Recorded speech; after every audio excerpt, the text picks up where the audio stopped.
বিএনপির আন্তর্জাতিক বিষয়ক সহসম্পাদক ব্যারিস্টার রুমিন ফারহানা আমাদের সাথে যুক্ত হয়েছেন। ব্যারিস্টার রুমিন ফারহানা আমাদের সাথে বোধহয় তার নির্বাচনী এলাকা ব্রাহ্মণবাড়িয়া থেকে যুক্ত হয়েছেন। ব্রাহ্মণবাড়িয়া থেকে আমি জানি, নির্বাচনী এলাকা থেকেই কিনা। ব্যারিস্টার রুমিন ফারহানা, আপনার এই ব্যস্ততার মধ্যে আপনি আমাদের সাথে সংযুক্ত হয়েছেন, সেজন্য আমাদের ধন্যবাদ, শুভেচ্ছা এবং কৃতজ্ঞতা জানবেন।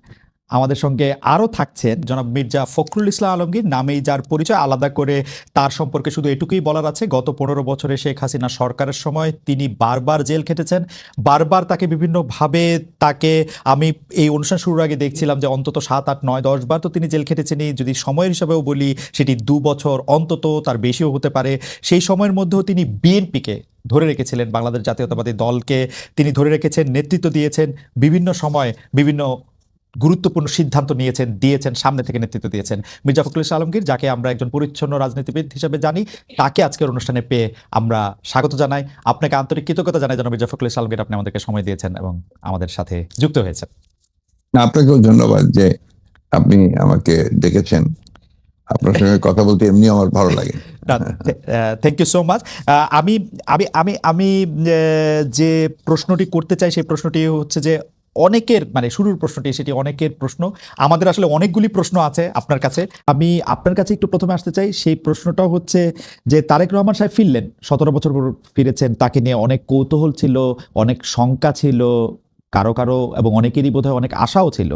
কিন্তু আমরা আপনাদের কাছে জানতে চাই যে মিডিয়া ব্যাপারটাকে যেভাবে প্রচার করলো, প্রকাশ করলো, সেটাতে আপনার আপনার কেমন লাগলো? আমি মানে আপনার কি মনে হলো যে তার ফিরে আসাটার রাজনৈতিক সিগনিফিকেন্স আমরা জানতেই চাইবো, কিন্তু মিডিয়াতে আমরা যা দেখলাম সেটা আসলে কিরকম দেখলাম? এখানে এই মুহূর্তে এখনই আমাদের এই প্রশ্নগুলো নিয়ে আমরা আপনার কাজ করছি না, কারণ আমরা এখন আমাদের সামনে যে সবচেয়ে বড় চ্যালেঞ্জ সেটা হচ্ছে যে আপনার এই ইন্টারিম গভর্নমেন্টের কাজগুলো তারা যেন শেষ করতে পারে, অর্থাৎ যে সমস্ত সংস্কারের বিষয়গুলো আছে সেই সংস্কার যে কয়েকটা আপনার খুবই নির্বাচন কেন্দ্রিক এবং প্রয়োজনীয়, সেই সংস্কারগুলো করে নির্বাচনের কথা আমরা বলছি, এবং আমরা মনে করি যে এটা আপনার যথাসময়ে সেটা অনুষ্ঠিত হবে। অন্যদিকে যেন তারেক রহমান সাহেব আমাদের দলের ভারপ্রাপ্ত চেয়ারম্যান এখন আছেন, এবং তিনিও নির্বাচন করতে চাইলে তিনিও নির্বাচন করতে চান, সেটা উনি করতে পারবেন যে কটা তিনি করতে চান। তো এই নিয়ে কোনো সমস্যা নেই। সুতরাং খালেদা জিয়া নির্বাচন করলেন, প্রধানমন্ত্রী হলেন, বা তারেক রহমান সাহেব নির্বাচন করে প্রধানমন্ত্রী, এটা নিয়ে কোনো সমস্যা নেই। এই ব্যাপারে পার্টিতে আমাদের কোনো সমস্যা আছে বলে আমি মনে করি না। কিন্তু বারবারই আমরা দেখতে পাই যে যাদের নিয়ে আপনার কথা বলছেন তাদের বিপক্ষে, তাদের প্রতিপক্ষই আপনাকে বারবার হতে হয়। এর কারণ আসলে কি? আমি মোটা দাগে যদি কয়েকটা উদাহরণ দিতে, আপনি দেখবেন আপনি শুরু থেকে ডক্টর ইউনূস সরকারের সমালোচক, 24 আগস্ট থেকে বিএনপি ও জামাতের কর্মকাণ্ড আপনি ভালো চোখে দেখছেন না, ইদানিং হেফাজতের প্রতিও আপনি নাখোশ, কথিত তৌহিদি জনতার সক্রিয়তার বড় সমালোচকও আপনি। আপনি কি মনে করেন যে এটা কেন হচ্ছে? এর জন্য আপনার দায়টা আপনি দেখেন কিনা? তো যে অভিযোগ এনেছে তাকে প্রমাণ করতে হবে যে কি প্রতারণাটা তারা করেছে। তো আমাদের সাধারণ মানুষ এবং আমরা যারা নির্বাচন করব, আপনি খুব সঠিকভাবে বলেছেন, আমি কিন্তু এখনো আমার এলাকায়, আমি সপ্তাহে 5 দিনে আমার এলাকাতেই থাকি। তো আমরা এই যে জীবন দিয়ে কাজ করছি, এত কষ্ট করছি, এরপরে যদি আমরা গিয়ে দেখি যে আগে ভাগেই কোনো না কোনো ডিলিং কোনো না কোনো রাজনৈতিক দলের সাথে উপদেষ্টাদের কিংবা উপদেষ্টা পরিষদের হয়ে আছে, কিংবা নির্বাচনে একরকম ধোঁয়াশা দেখছি, কারণ আমি অনেক বেশি সরব, অনেক বেশি সমালোচনা করি এই সরকারের। সুতরাং আমার নির্বাচনের সময় আমি জানি না আমি কিরকম ট্রিটমেন্ট পাবো।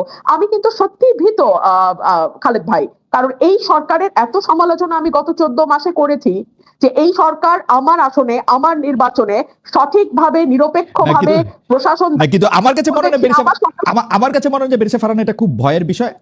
আমি ব্যক্তিগতভাবে যেরকম ভাবে দেখেছি যে আপনি তো বিএনপির অনেক সমালোচনা করেছেন, এখন বিএনপি আপনাকে নমিনেশন দেয় কিনা, বিএনপি আপনাকে কিভাবে ট্রিট করে, একটা আমি প্রার্থী দাঁড় করায় কিনা, সেইটাও একটু আসলে দেখার বিষয় যে সেইটা আসলে কোথায় গিয়ে দাঁড়ায় আর কি। আমার মনে হয় এক মিনিট, আমি যেহেতু 17 সাল থেকে কাজ করছি, আমি জানি যে আমি দাবি বা যেই প্রার্থী দাঁড় করাক মানুষ আমার সাথে আছে আলহামদুলিল্লাহ। আপনি আমার প্রোগ্রাম গুলো দেখলে আপনি বুঝতে পারবেন মানুষের সারা ইজ ডিফারেন্ট, তো ওইটা আমার সাথে আছে। এনসিপি কে ভোটের মাঠে সঙ্গে চায় বিএনপি। আমরা দেখেছি যে বিএনপি এনসিপির কর্মকাণ্ডকে তুমুল সমালোচনা করেছে, আপনিও করেছেন। আপনার সাথে তো কথা মাঠের বাইরে, মাঠের ভিতরে, স্ক্রিনের ভিতরে, স্ক্রিনের বাইরে নানা রকম হয়েছে। এইটা কি সত্যি আসলে? মানে জুলাই আন্দোলনের ছাত্র নেতাদের যে দল এনসিপি, তাকে বিএনপি আসলে সঙ্গে চায়? আমি প্রাথমিক তথ্য জানি, আমি জানি না বিএনপি এনসিপির সঙ্গে জোট করার কথা ভাবছে কিনা। তবে আচ্ছা। বহুদিন আগে বিএনপি একটা অবস্থান পরিষ্কার করেছিল যে জামাতের সাথে জোট হবে না, এর বাইরে অন্য যে কোনো পলিটিক্যাল পার্টির সঙ্গে বিএনপি জোট করতে পারে। তবে এখানে আরো একটা কথা আমি বিনয়ের সাথে বলি, আমাদের গণতন্ত্র মঞ্চের সঙ্গে আমাদের এক ধরনের অ্যালায়েন্স আছে। গণতন্ত্র মঞ্চ আমাদের সঙ্গে গত 7-8 বছর ধরে মাঠে ছিল, একই সঙ্গে 12 দলীয় জোটও কিন্তু এখনো আছে বিএনপির সাথে। তো এতগুলো পলিটিক্যাল পার্টির সঙ্গে জোট করার পরে আবার নতুন করে এনসিপির সঙ্গে হবে কিনা, এই ব্যাপারে আমার কাছে কোনো ব্যক্তিগত তথ্য আমি জানি না। নিউজটা পড়ে আমি যা বুঝলাম, নিউজটা একেবারেই মানে গরম গরম, যাকে বলে ওভেন ফ্রেশ, সেটাতে বলা হইতেছে বিএনপি আসলে এনসিপির কাছে টানতে চায় জামায়াত থেকে যাতে দূরে রাখা যায়, মানে জামায়াতের সাথে যেন না যেতে পারে। এই ব্যাপারে কি আপনি 2টা লাইন বলবেন? দেখুন, ভোটে তো এখনো 3-4 মাস বাকি আছে। তো এই সময়টা ভীষণ ক্রুশিয়াল। অনেক দলের সাথে অনেক দলের জোট হবে, আবার অনেক দলের সাথে জোট যেটা আছে সেটা হয়তো কিছুটা আলগাও হয়ে যেতে পারে। তো এখনই এই ব্যাপারে মন্তব্য করা কঠিন। ভোটের হিসাব নিকাশ, ভোটের পরিসংখ্যান ইত্যাদি সকল কিছু বিবেচনায় নিয়েই রাজনৈতিক দলগুলো তাদের দাবার গুটি সাজাবে, এইটুকু আমি বলতে পারি। না, তাহলে আমার এই কথা আপনি লিখে রাখেন, বিএনপি তাহলে ইলেকশনও পাস করবে না। I have raise my case. Khaled ভাই, জি।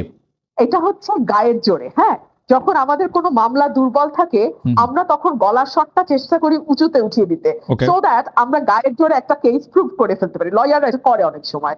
আপনার কথা আমার কাছে সেরকম মনে হয়েছে। আচ্ছা, আপনি বলেন, পুলিশ প্রশাসন থেকে শুরু করে যারা দায়িত্ব পালনরত অবস্থায় আছে তারা এই সরকারের অধীনে কাজ করে, তাদের বেতন ভাতা সবকিছু আসে এই সরকারের কাছ থেকে। 1, 2 হচ্ছে তারা যদি দায়িত্বে অবহেলা করে কিংবা তারা কোনো অন্য দলের ইশারায় দায়িত্ব পালন থেকে বিরত থাকে, তখন তাদের বিরুদ্ধে শাস্তিমূলক ব্যবস্থা নেওয়ার এখতিয়ার কেবলমাত্র এই সরকার রাখে। এবং এই সব কাজ করার জন্য আমরা 5.5 থেকে 6 লাখ কোটি টাকা দিয়ে একটা সরকার পুষতেছি। হ্যাঁ, একটা মোটা ছোটা সরকার আমরা পুষি। এই যে তারা একবার বিদেশে যায় লট বহর নিয়া, তার পিছনে রাষ্ট্রের কোটি কোটি কোটি টাকা খরচ হয়, সেগুলা কিন্তু তাদের এই দায়িত্বগুলা যাতে তারা সুষ্ঠুভাবে পালন করতে পারে সেইটার কারণেই তাদেরকে ওই জায়গায় বসানো হয়েছে। যেটা সুযোগ সুবিধা ভোগ করে তারা বিদেশে ট্রিটমেন্ট নেয়, বিদেশে ঘুরতে যায়, বিদেশে লট বহর নিয়ে জাতিসংঘে গিয়ে উঠে, ইত্যাদি ইত্যাদি ইত্যাদি। তো এগুলা করবার পরে তারা আইন শৃঙ্খলা ঠিক করতে পারবে না, তারা মানুষের জনমনে স্বস্তি আনতে পারবে না, তারা আওয়ামী লীগের মিছিল সমাবেশ বন্ধ করতে পারবে না, তারা মাজার ভাঙা বন্ধ করতে পারবে না, তারা নারীদের উপরে হয়ে যাওয়া মরাল পুলিশিং তো বন্ধ করে দূরেই থাক। আমি জাস্ট একটা উদাহরণ দেই, থানার থেকে মরাল পুলিশিং করা এক ব্যক্তিকে ফুলের মালা দিয়ে বাইর করে নিয়ে আসা হয়েছে, আপনি তো জানেন তাই না? আপনি তো জানেন কিভাবে লম্বা চুল দাড়ি রাস্তায় ফেলে জোর জবরদস্তি করে কাটা হয়েছে। এগুলা মিডিয়াতে বড় বড় করে না আসা পর্যন্ত আমি বেঁচে ফারানা, আমি কেন, আপনি আমাকে গলার আওয়াজ বড় করে বলা, লয়ার ইত্যাদি নানা রকম কথা বললেন, এগুলির আমি গালি হিসাবেই নিলাম। কিন্তু ঘটনা হইতেছে যে আপনি যত বড় গলায়, আপনার কাছে আমি আবার আসবো, আপনি যত বড় গলায় প্রত্যেকটা শোতে এগুলি নিয়ে কথা বলেন, বিএনপি থেকে এর কি প্রতিবাদ জানানো হয়েছে? 400 মাদার ভাঙার একটা প্রেস রিলিজ দেওয়া ছাড়া। আমি আপনাকে বলি, মানুষের চুল কাটান, আপনি বলেন বিএনপির কোন জায়গায় স্থানীয়ভাবে এগুলি প্রতিরোধ করা হয়েছে? আপনি বলেন কোন অন্যায়টা, আপনি যতগুলি অন্যায়ের কথা যতবার করে বলেন, আপনি বলেন কোন জায়গা থেকে বিএনপি কে বলা হয়েছে আর একবার যদি এই কথা বলা হয়, এটা করা হয়, আমরা এটাকে ধূলিসাৎ করব? আপনি তো দেখি নাই বিএনপির পজিশন। খালেদ ভাই, আমার যতদূর মনে পড়ে আপনার একটা শোতে হাসনাত আব্দুল্লাহকে আপনি বলছিলেন রাস্তায় পিচ দেওয়া হইতেছে কি হয় নাই এটা দেখার দায়িত্ব কি আপনার? না, ঠিক রাইট, ঠিক সেরকমই তার উপরে যদি কোনো ফৌজদারি অপরাধ ঘটে সেটা বন্ধ করার দায়িত্ব বিএনপি। ফৌজদারি অপরাধ বন্ধ করার দায়িত্ব আপনিও কিন্তু ফৌজদারি অপরাধ বন্ধ করার দায়িত্ব নিতেছেন না বেরিসা ফারানা। আপনি যেটা করতেছেন, আপনি এটা প্রতিবাদ জানাচ্ছেন প্রতিটা জায়গায়, আপনি এটা বলতেছেন। আমার প্রশ্ন হচ্ছে আরে আমার আপনি বিএনপি কিনে আমি কেমনে বুঝবো? 2 দিন পরে ফজলুর রহমানের মতো, ফজলুর রহমান সাহেবের কি বিএনপি ছিল? 2 দিন আগে পরে দেখবো যে ওরা বাদ দিয়ে দিছে। আপনি বাদ দিয়ে দিলেই তো আপনি বিএনপি না। আমি তো তারেক রহমান সাহেব আর খালেদা জিয়া ছাড়া কাউরই বিএনপি মনে করি না। ওই দুজন হলো বিএনপি, আপনার ইন্ডিভিজুয়াল। ঠিক আছে তাহলে আপনার বয়ান অনুযায়ী তারেক রহমান এবং দেশনেত্রী বেগম খালেদা জিয়াকে এই অপরাধগুলোর প্রতিবাদ করতে হবে, প্রতিবাদ করে যেতে হবে, নির্দেশনা দিতে হবে যে সামাজিকভাবে এগুলিকে প্রতিরোধ করার জন্য, যেটা আমি দেখি নাই। আমার কথা হচ্ছে এইটা। আমাদের তরফে বিভিন্ন লেয়ারে সেই প্রতিবাদ করা হচ্ছে।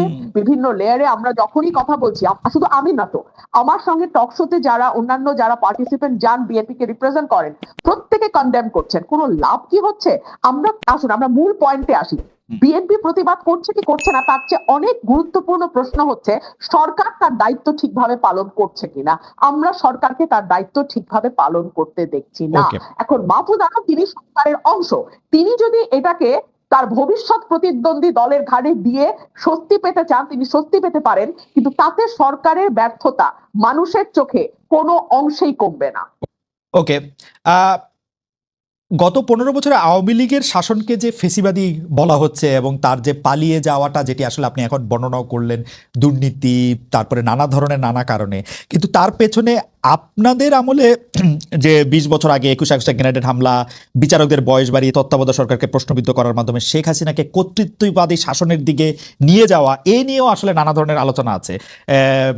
এই দুটি ঘটনা যদি হাইন্ডসাইট আপনি একটু দেখেন, যে মানে যেগুলি হচ্ছে ক্রাইমের ঘটনা, অর্থাৎ হচ্ছে 21 আগস্টের গ্রেনেড হামলা, 10 ট্রাক অস্ত্র, আবার অন্যদিকে তত্ত্বাবধায়ক সরকার ব্যবস্থাটাকে একটা এরকম জায়গায় নিয়ে যাওয়া, এই দুটিকে আপনি আপনার মূল্যায়ন আমরা একটু শুনতে চাই। যে দুটি আপনার 21 আগস্টের যে ঘটনা, এই ঘটনার সঙ্গে বিএনপিকে জড়িত করা এবং বিশেষ করে তারেক রহমান সাহেবকে জড়িত করা, এটা পুরোপুরি ভাবেই রাজনৈতিক উদ্দেশ্য প্রণোদিত। এটা কোনো মতেই বিএনপি এর সঙ্গে জড়িত তো নয়, বরঞ্চ আমি মনে করি যারা বিএনপি কে শত্রু হিসেবে চেনে তারা জড়িত। এবং এখানে বেনিফিশিয়ারি কারা হয়েছে সেই বিষয়টা আমাদেরকে আবার লক্ষ্য রাখতে হবে। 21 আগস্টের মামলায় who was the beneficiary? Beneficiary was Awami League. কারণ বিএনপি ক্ষমতায় থেকে সে এমন কোনো ঘটনা ঘটাবে কেন যে ঘটনাটা তার বিপক্ষে যাবে? এটা 1 নম্বর। আর আপনি যদি প্রসিডিংস গুলো দেখেন সমস্ত, আপনি তো একসময় বিচার বিভাগের মানুষ ছিলেন, দেখবেন যে তারেক সাহেবকে এখানে জড়িত করা হয়েছে 4টা আপনার আইও চেঞ্জ করার পরে।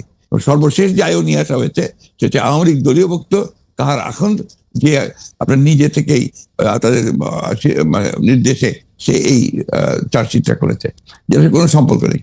অন্যদিকে যে আপনার মূল আসামি ছিল, ভদ্রলোকের নাম আমি বলে যাচ্ছি, মৌলানা মুফতি মোহাম্মদ, তিনি তাকে দিয়ে 164 দিন তাকে টর্চার করে তাকে দিয়ে একটা আপনার স্টেটমেন্ট করে নিয়েছিল। পরে দেখা গেছে যে উনি নিজেই সেটাকে আবার ভোগ করেছেন, বলেছেন যে এটা আমার কাছে আমাকে টর্চার করে নেওয়া হয়েছে। এবং দেখেন কিভাবে কি মারাত্মক ঘটনা, কোথায় চলে গিয়েছিল সবকিছু। এবং he was hang before the trial was complete. তো যে প্রধান আসামি তাকে আপনি আগেই অন্য একটা মামলাতে ঝুলিয়ে দিলেন যাতে আসল সত্যটা বেরিয়ে নিয়ে আসে। তো এই কথাগুলো কিন্তু কেউ আপনার ইনভেস্টিগেটিভ জার্নালিজম করে না, যার ফলে এই বিষয়গুলো আসে। আপনারা পলিটিক্যাল জিনিসটাকে নিয়ে চেষ্টা করেন, আমি বলি শেষ করি প্লিজ, ইনভেস্টিগেটিভ জার্নালিজমটা সিরিয়াসলি করেন এবং এটাকে ফাইন্ড আউট করেন যেটা আসলে ব্যাপারটা কি ছিল। সেটা করছেন না, করছেন যে বিএনপি কিন্তু সব করার জন্য করছেন। এটাকে আমি মনে করি এটা এক ধরনের রাজনৈতিক উদ্দেশ্য প্রণোদিত।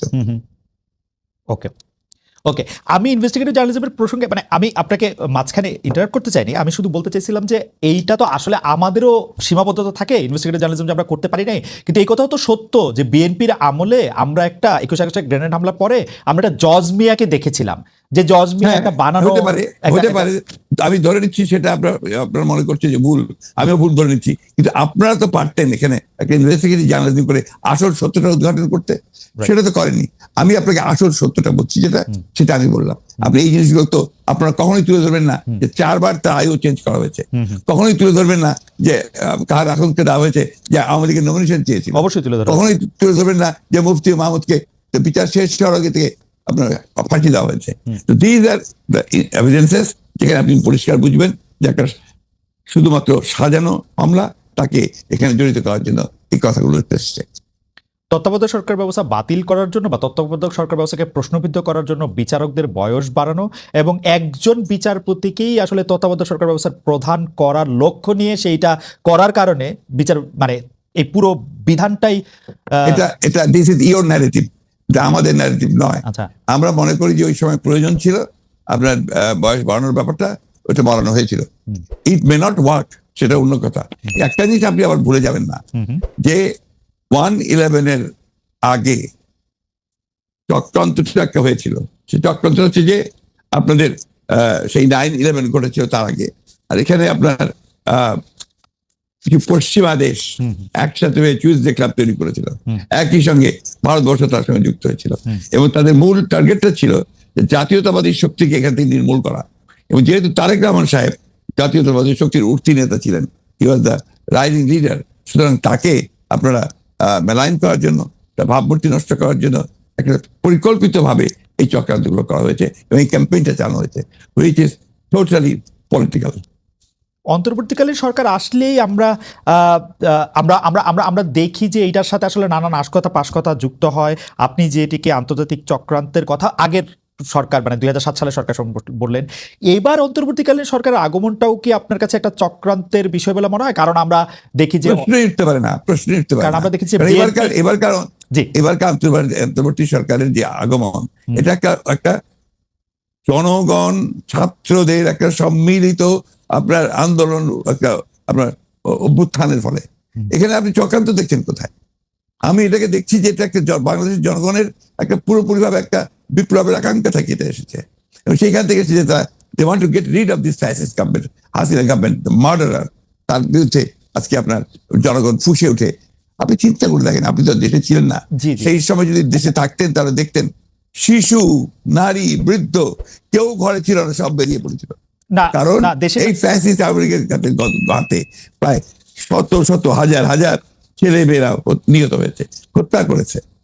না, দেশে না থাকলেও আমি আসলে এই খবরগুলি সবসময় দেখছিলাম আমার নিজস্ব সোর্স থেকে। আমাদের লোকজন এখন তো আমি মনে করি যে আমাদের সকলের উচিত, যারা আমরা দেশকে ভালোবাসি, গণতন্ত্রে বিশ্বাস করি, আমাদের এই বিষয়গুলোকে হাইলাইট করা। আমরা ফ্যাসিস্টদের যে বয়ান, যে বক্তব্য, সেই বক্তব্য যেন ফিরে না যায়। আপনি যে প্রশ্নগুলো আনলেন, এর সবই হচ্ছে আপনার ফ্যাসিস্টদের বক্তব্য। ওকে, আমি ওই সময়কার কথায় আমি আপনার কথায় একমত যে এই বয়ানগুলি আওয়ামী লীগ আসলে গত 15 বছর ধরে বিভিন্নভাবে বিভিন্ন মাধ্যমে এটি দিতে চেষ্টা করেছে। আমরাও আপনার মাধ্যমেই বা বিএনপির শীর্ষ নেতৃবৃন্দের মাধ্যমে সেটি আসলে আপনাদের অবস্থান জানতে চেয়েছি, আপনারা কনসিস্টেন্টলি আপনাদের অবস্থান জানিয়েছেন। আমি এই সময়কার কথায় আসি। এইবারের যেটিকে আপনি জনগণ এবং ছাত্রদের আন্দোলন আপনি বলছেন, যে আপনার কাছে কি মনে হয় না যে এই আন্দোলনটি বিএনপির নেতৃত্বে হলে, বা বিএনপি যত বছর ধরে এই আন্দোলনটি করতেছিল সে বিএনপির নেতৃত্বে যদি আন্দোলনটি সফলতা পেত, তাহলে আসলে এই যে সরকার এবং সরকারের মধ্যে যে বিভিন্ন দুর্বলতার কথা আমরা শুনছি নানাভাবে, সেটি হতো না? আবার অন্যভাবে প্রশ্ন করলে, যে এই আন্দোলনটিতে যে বিএনপি নেতৃত্ব দিয়ে সফল হতে পারলো না, সেইটাকে আপনি কিভাবে মূল্যায়ন করেন? দুটো জিনিস। একটা হচ্ছে যে এখানে আপনার বিএনপি নেতৃত্বে হলে অনেক ভালো হতো, বিএনপি নেতৃত্বে হয়নি এ কথাটা বলছেন কেন? বিএনপি তো এর মধ্যে শেষ দিন পর্যন্ত, শেষ মুহূর্ত পর্যন্ত ছিল এই আন্দোলনে। এই ছাত্র জনতার আন্দোলন শুরু হয়েছে 2 মাস হলো, তার আগে তো আমরা মাঠে, এবং আমরাই আপনার মাঠেছি, আমরা জেলে গেছি, আমাদের 60 লক্ষ লোকের বিরুদ্ধে মামলা হয়েছে, আমাদের 700-এর উপরে মানুষ আপনার গুম হয়ে গেছে ইলিয়াস আলী সহ। এইটাতে আমরা আমাদের 15 বছর ধরে এটা চলছে, এবং অকথ্য অত্যাচার নির্যাতন আমাদেরকে সহ্য করতে হয়েছে। এবং ছাত্ররা যখন এসছে, তখন আপনার তারা যে প্রথমে কোটা আন্দোলন, তারপরে সেই হত্যা, পরে সাথে সাথে তারা আপনার এক দফা আন্দোলনে গেছে। We have given total support to them. আপনি সেই সময়কার পত্রিকাগুলো দেখুন, আমার বক্তব্যগুলো দেখুন। আমি প্রতিদিন সেই সময় আপনার প্রেস কনফারেন্স করেছি ওই কয়েকটা দিন, এবং ওই দিন সম্পূর্ণ আমি ছিলাম। আমরা এখানে বিভক্তি আনতে চাই না। আমরা এখানে মনে করি এটা বিভক্তি না। আমি আমার বক্তব্যটা শেষ করে ফেলি ভাইয়া। জি প্লিজ। এটা হচ্ছে যে এই বিষয়টাকে আমরা এক করে দেখতে চাই। এখন যে কোনো ধরনের একটা মিসআন্ডারস্ট্যান্ডিং তৈরি হওয়া বা একটা ভুল বুঝবুঝি হওয়া, সমঝোতার অভাব হওয়া, এটা কিন্তু দেশের জন্য এই মুহূর্তে এতটুকু মঙ্গলজনক হবে না। না, এটা আমি আপনার সাথে দ্বিমত পোষণ করছি না, কিন্তু আপনি বলছেন যে আপনি আসলে সাপোর্ট দিয়েছিলেন। আপনার সেই ব্যাপারে কোনো সন্দেহ নেই। আমরা প্রতিদিন আপনার বক্তব্য আমরা মিডিয়ায় দেখেছি, সরাসরি দেখেছি, বক্তব্য দেখেছি। আমার প্রশ্ন, আপনারা তো সাপোর্ট দিয়েছিলেন, কিন্তু লিডারশিপটা ছিল যে আসলে ছাত্রদের হাতেই, তাই তো? মানে এটা এই জায়গাটাতে আপনি যাচ্ছেন কেন? আমরা তো লিডারশিপ, এখানকার লিডারশিপটা আমরা ক্লেম করিনি। আমরা ক্লেম করেছি যে আমরা শেষ মুহূর্তে লিডারশিপটা আমরা দিয়েছি, একটা ক্লেম করিনি তো। ওটা যাচ্ছেন কেন? আমরা বলছি যে ছাত্ররা শেষ মুহূর্তে, যে আমি তো আমার বক্তব্য বলেছি যে গোল আমরা তৈরি করে দিয়েছি, কিকটা করেছে ছাত্ররা। ওকে, আমি বারবার বলেছি যে এটা মাঠের মধ্যে বল তৈরি করে দিয়ে গোলের সামনে নিয়ে এসেছি আমরা, তারা কি করেছে সেভাবে ফ্যাসিস্টের কাছে। একটা পয়েন্ট